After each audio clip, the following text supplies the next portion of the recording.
Hello, boys and girls and children of all ages. Fat Bastard Wannabe Buddha coming at you today. Today's discussion is about being an exile, being an outsider inside of a community, and being a proud member of the Southern Disporia. That's actually what I think I currently am. The origins of this conversation is owed a lot to my little brother Frederick, who had the opportunity later in life to visit Israel, live on a kibbutz for a while, engage in that type of lifestyle for a little bit of time when he was old enough to appreciate the significance of that. It really was an altering experience for him, and more so than I think the individual he even thought it was going to be before he left. Sadly to say is I truthfully can't relate to that. There is no place for me to go.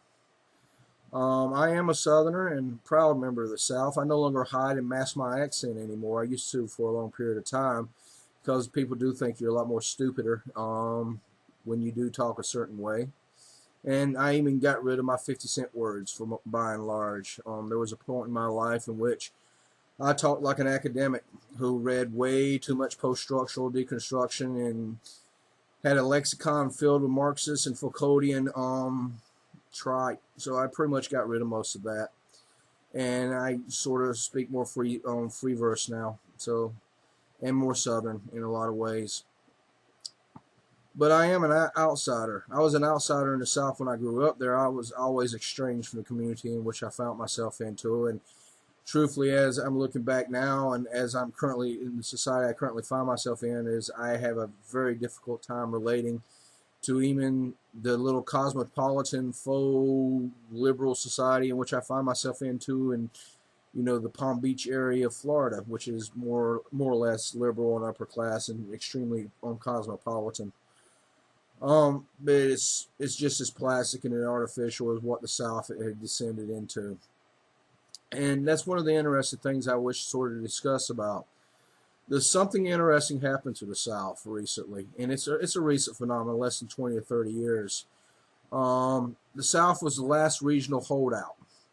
It was the last portion of America that was holding out from the onslaught of corporatization, the onslaught of the big box stores, the onslaught of homogizing the culture via market pressure. It still had a regional flavor. Nowadays, every aspect that's considered Southerner or its regional flavor is artificial. It's prepackaged, marketed. It has little to any connection to the true South. But unfortunately, people are so entranced in, as my friend Joe Bagino, one of the great Southern writers, I highly recommend people go check his stuff out. Deer Hunting with Jesus and Rainbow Pie are must-reads to have any understanding of what it is to be a Southerner, what it is to be Scot-Irish, and a poor white boy in the South, or poor white girl in the South. So Joe Bagino often spoke of the Matrix. As a former Marxist, I would talk about superstructure as a means of understanding. It's basically the same thing. Every aspect of an individual's life is prescribed and dedicated for the sole purpose of extracting wealth and profit for the machine itself.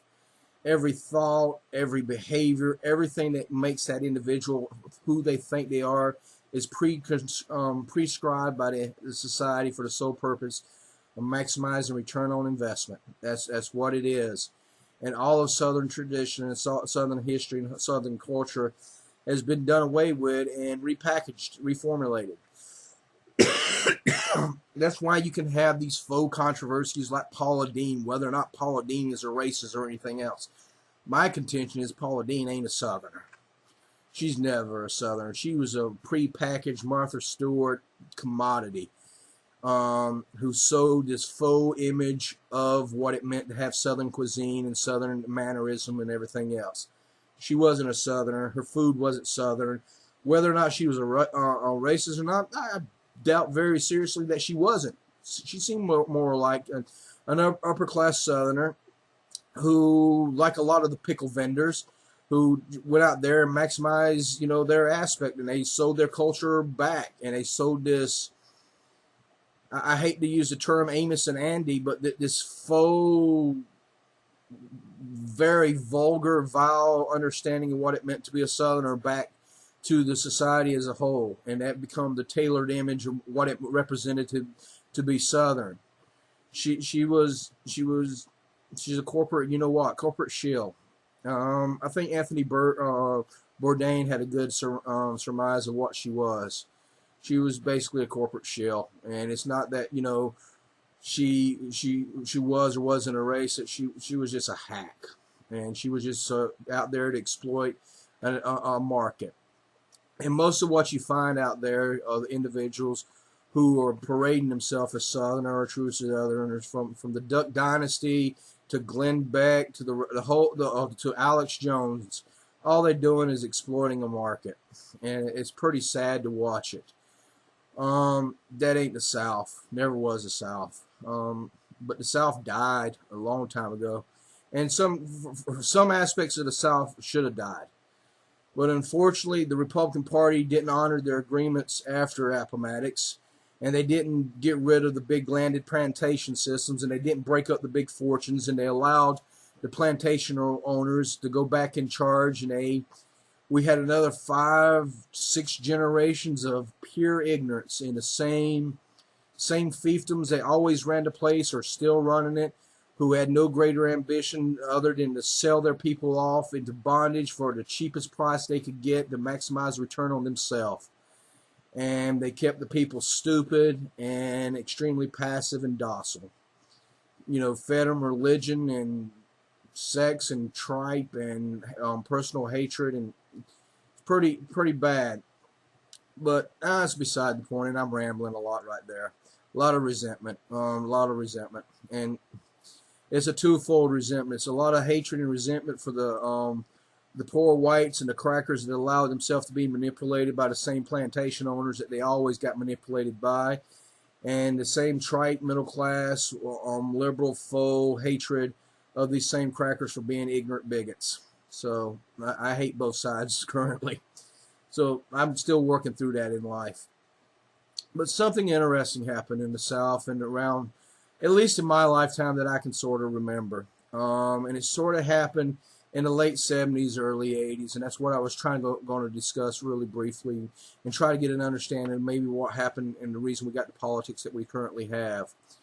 In the South, you did have regional main streets and small operators and the pickle vendors out there and small merchants trying to make a living of it. But then you had the runaway inflation in Volcker, who decided, this gets a little bit complicated, but I'm going to try to keep it simple. During the late 70s and early 80s, Volcker was fighting the mythical beast of inflation. And he was trying to take a massive amount of money out of the market in order to beat back inflation. And he didn't want to do tax policy because, hey, that would artificially hurt the people that put him in the office. So what he did was use interest rates, especially short-term interest rates. So he artificially inflated short-term interest rates through the thing, and that did wring out a lot of inflation out of the economy by starving the beast. But unfortunately, when it was all said and done, by 82, 83, that had pretty much destroyed 2/3 of small manufacturing and independent operating businesses. And the reason that is a lot of those mom and pop or small firms that were running small-time America were by and large needed short-term loans in order to meet payroll and buy supplies in order to keep their operations going. And when you destroyed short-term lending and made it through the roof, you ran those people out of business. And in my opinion, it was done deliberately to allow the big mega box stores to take over. So that's what happened.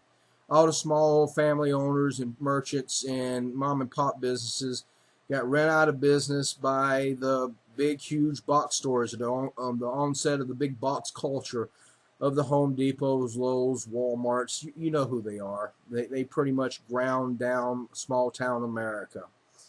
And now individuals proclaim Walmart as part of Americana. It's actually part of small town America, but especially small town Southern America. But that's the furthest thing from the truth. It actually is the thing that destroyed the South. But they've been remarketed back to, and people are too ignorant to figure that out. So that's what I started noticing really early in life. I lived in a small little town that had a lot of textile mills, and by the time I was 10 or 11 years old, all the textile mills were gone. I could walk to 6 to 7 different textile mills. By the time I was 10, by the time I was 14, there was only one. Only one of them had survived, and that was around 83, 84. So they had, with a combination of monetary policy by the Fed, Ronald Reagan's open hostility towards labor unions, and the basically failing to enforce the Sherman Act, which destroyed competitive wage structure throughout the South and everywhere else. Small town America was destroyed, especially small town Southern America. And what grew up in its place was this corporate homogenized monstrosity. And you started noticing a very desperate change in the culture and the surroundings.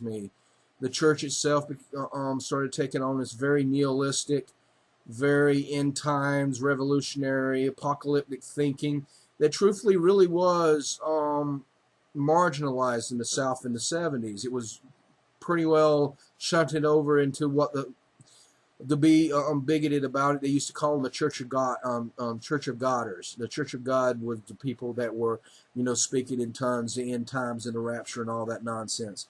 And then pretty soon, by 82, 83, 84, it had reached, middle class, downtown First Baptist Church, America.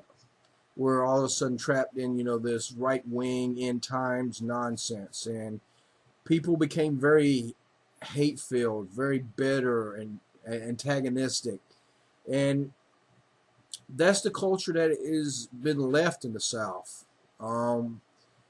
It's hard to describe. It's a culture of eternal victimization, or people that are seriously physically and mentally damaged as individuals, and almost what I would call a rabid dog culture. And it's really sad to see a lot of my fellow Southerners going through that, who didn't make it out. Some of us very fortunate escaped to books and literature and a lot of other ways of getting out of that conundrum. But most people found themselves encased in a hologram, as Joe Bagineau used to call it. They got caught in the superstructure of the society, of this obsessive hyper capitalism. You have no rights or abilities other than what is marketed towards you. Your entire persona, your entire identity, everything that makes you, you, is a prefabricated identity crafted for the sole purpose of extracting wealth from you. And they're trapped. And it's very hostile and nasty what individuals have become. And that portion of the South, I think, is the most dominant strain of America now. And I doubt very seriously if anybody takes anything from this, but this is some of the things I've been thinking about recently. It's very difficult being an exile. It's very difficult being an individual unmoored from the society in which he finds himself in, and that's where I'm at. I can't go home, and unfortunately I don't know where to run to. I don't know if I can do like Morris Berman or Joe Bagineau and leave the country and go to somewhere like Mexico or Belize or Costa Rica or down to Colombia or some, I don't know. They say the South is changing. Asheville's considered a new Portland of the South, but it isn't. It's the same. It's the same consumer culture of it's the pariah, that it's the sickness, the cancer that has pretty well taken over the whole host of American society, and the South was the last one to fall victim to it. But truthfully, they have completely succumbed to it. America is a society of grifters now, people trying to get over, and has as much loyalty and values as you would expect from a grifting society. And that's my thought. Where does an exile go? Where do they run to when you can't go home anymore? Hope somebody got something out of that. Thanks very much for your time. Please like, favorite, and subscribe. Thank you very much.